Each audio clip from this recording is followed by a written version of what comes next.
বিদেশে যাওয়ার ব্যাপারে আমাদের সর্বোচ্চ প্রস্তুতি রয়েছে। যখনই উনাকে বিদেশ নেওয়ার জন্য মেডিকেল বোর্ড যথোপযুক্তভাবে তৈরি মনে করবেন, শারীরিকভাবে মনে হবে যে উনাকে সেফলি ট্রান্সফার করা যাবে।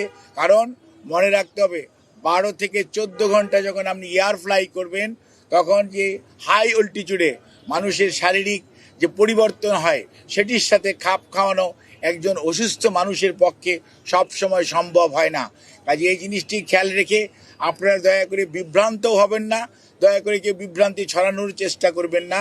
সর্বোচ্চ পর্যায়ে কাতার গভর্নমেন্ট এবং আমাদের যে অন্তর্বর্তীকালীন সরকার সর্বোচ্চ পর্যায়ে সহযোগিতা আমাদেরকে করছেন এবং তারা ওনাদের বিদেশে নেওয়ার ব্যাপারে ওনাদের যে সহযোগিতা অব্যাহত রেখেছেন।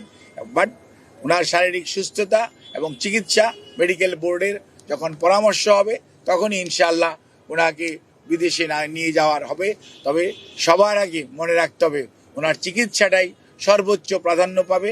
সেই জন্যই ওনাকে চিকিৎসার জন্যই এখানকার হাসপাতালের কর্তৃপক্ষ এবং সেই সাথে কর্মরত সকল পর্যায়ের স্টাফস যারা ওনার চিকিৎসার সাথে সম্পৃক্ত, যারা চিকিৎসার সাথে সম্পৃক্ত না, সবাই সহযোগিতা করছেন।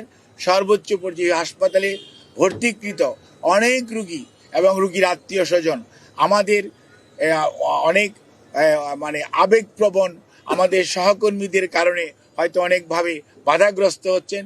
সেজন্য আমরা আপনাদের কাছে যারা একটু মনে কষ্ট পাচ্ছেন তাদের কাছে আমরা ক্ষমা প্রার্থী, আপনাদের সহযোগিতা চাই এবং সর্বোচ্চ পর্যায়ে আপনাদের সহযোগিতা ছাড়া আমরা সত্যিকার অর্থে ওনার চিকিৎসা কার্যক্রম অব্যাহত রাখা কষ্ট হবে।